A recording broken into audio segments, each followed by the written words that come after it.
A lot of people loved my review of Arcane Season 1 and asked me to check out Season 2. So I did, and here's what I think. Now, keep in mind that this is just my personal opinion, but honestly, I loved it. That said, I'll admit that the show peaked in Season 1 with that breathtaking finale. It set such a high bar that it was almost impossible to top. But I'd be lying to you if I said that Season 2 was bad. Let's talk about the storytelling and world building because honestly, this season was a triumph in expanding the universe. Season 1 gave us the foundations of Piltover and Zaun, but Season 2 broadened the scope in ways I didn't expect. For example, the introduction of the Runeterra-wide impact of hextech took the stakes to a whole new level. Suddenly, it wasn't just about Piltover politics or Zaun's struggles, it was about how their innovations affected the world. Ekko's involvement with the Fireflies wasn't just a continuation of his story, it added layers to Zaun's resilience. The way he uses his time manipulating abilities to outsmart enemies and heal his people, that's storytelling gold. It feels like Ekko has finally come into his own as a leader, and his arc in this season was nothing short of inspiring. One of the most underrated aspects of Season 2 is how it handles moral complexity. Take Viktor for example. His transformation into the hive mind antagonist wasn't just a good guy gone bad trope. It was a tragic descent driven by ambition and desperation. Watching him cross the line he once swore he wouldn't felt so human, so real. It made me question where I would draw the line if I were in his shoes. And what about Mel? Her storyline was unexpectedly gripping. Seeing her grapple with her family's legacy while carving out her own path added emotional depth I didn't anticipate. From the moment she confronts the Black Rose Witch, correct me if I'm wrong, I think that's LeBlanc, and discovers her powers, to that scene where she defies her mother's expectations, fully embracing her true self. Honestly, they gave her such a more prominent role in this season that for me at least fit like a glove. And can we talk about the soundtrack again? Seriously, I'll never be able to complete a single playlist at this point if they keep adding banger after banger. First, I know I've gushed about Arcane's music before, but Season 2 took it up a notch. They weren't just background noise, they were integral to the emotional weight of the scenes they accompanied. My favorite track this season was To Ashes and Blood by Woodkid. That moment where Vi fights Jinx in Janna's sanctuary with its newly expanded mythological lore, absolute perfection. The combination of stunning visuals, emotional stakes, and that haunting melody gave me chills. It's one of the best scenes you want to rewatch just to catch all the little details. Speaking of Vi and Jinx, Powder's alternate universe was one of the most emotional twists of the season. Those glimpses of what could have been, where Powder remained herself and didn't become Jinx, were gut-wrenching. The contrast between those scenes and her harsh reality made her journey even more tragic. It's a testament to the writer's ability to tug at our heartstrings without feeling manipulative, while also exploring a character in an uncharted territory. A sort of what-if scenario, if you catch my drift. Let's not forget Jace. Can we take a moment to appreciate his arc? Season 2 saw him grapple with the consequences of his actions as a leader,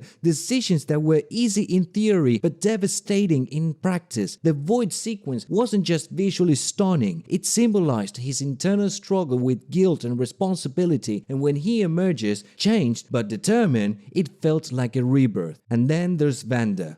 The reveal that he's Warwick, amazing. While I wasn't entirely sold on his design, I have to admit the concept was executed well. The idea of a protector turned monster fits so perfectly into the show's themes of transformation and duality, but I would have preferred if they showed a more guttural transformation over time, resembling the original design of Warwick with each episode. Call me old-fashioned, but if they were able to capture the true essence of the original character's designs, I think they could have done the same thing with him. Now, let's talk about the scenes that didn't really land for me. Ambessa's fight against Caitlyn and Mel. Honestly, it felt a bit underwhelming. Don't get me wrong, I've loved watching Mel's arc unfold this season. Seeing her come into her own, discovering her powers and finally stepping out of her mother's shadow was such a satisfying evolution for her character. But this fight?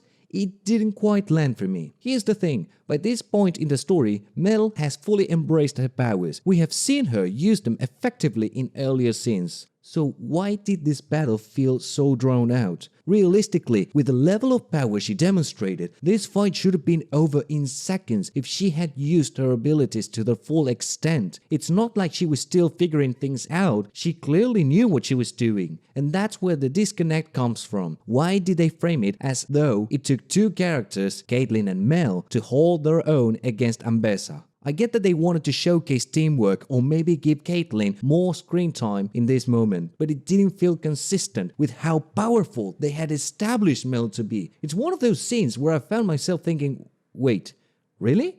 This is how they're playing it out? Don't get me wrong, I'm all for an epic showdown and Ambessa's presence alone demands it, but when you set up a character like Mel to be such a powerhouse, the execution has to match that build-up. Instead, it felt like the writers pulled back when they should have leaned all the way in, and the result was a fight that didn't quite live up to its potential. Also, Ambessa was drawn into the Black Rose, was saved, and then died seconds later? It didn't feel like a rewarding death. Again, I love the concept of the Black Rose and Mel standing up against it, but for some reason it felt odd. Well, at least for me. Vi and Caitlyn intimate scene. Look, it's not that I didn't like this scene, it just felt out of place. Jinx had literally just removed herself from the world after finally giving up, and her sister, who forgave her despite the horror she committed, then goes and bang Caitlyn?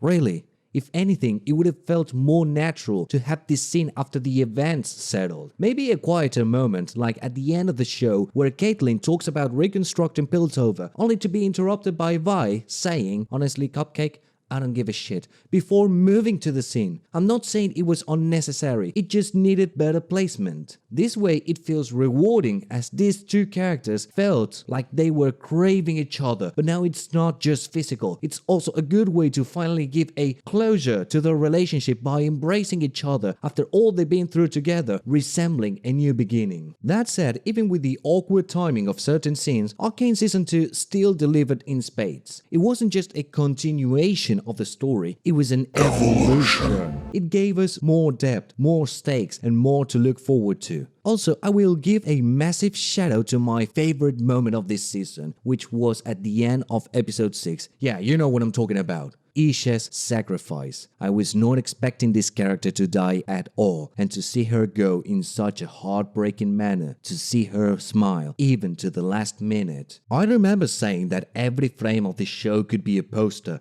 but now I really need either an official poster or a fan art of this scene to frame it in my house. Definitely the big moment of this season for me. I could go on and on about the details and layers of this season, the subtle character moments, the jaw-dropping visuals, the powerful themes, but here's the truth. What really sticks with me is how Arcane Season 2 cements Riot Games as not just a gaming giant, despite the fact that I still hate League of Legends, and yes, I will not shut up about it, but a storytelling powerhouse. They're not just making shows, they are raising the bar for what animation can do, and honestly, it's thrilling to watch. And let's talk about the final shot. The sixth-eyed crow, a clear nod to Swain, had me buzzing with excitement. It wasn't just a tease, it felt like a promise that this world, with this intricate lore and unforgettable characters, is only just beginning to unravel before our eyes. Imagine where they could take us next. Demasia's rigid hierarchies, Ionia's ethereal landscapes and deep spiritual conflicts, Shurima's ancient mysteries buried in golden sands, or even the creeping terror of the void. Just thinking about it makes me feel excited for what's to come. Listen to me, it made me be interested in the lore of League of Legends again. The real legends here are the writers of this bloody show. There's so much potential here, so many threads they could pull on, and knowing Riot, they will pull on them in ways we don't expect. Season 2 left me eager, not just for more Arcane, but for more of this incredible universe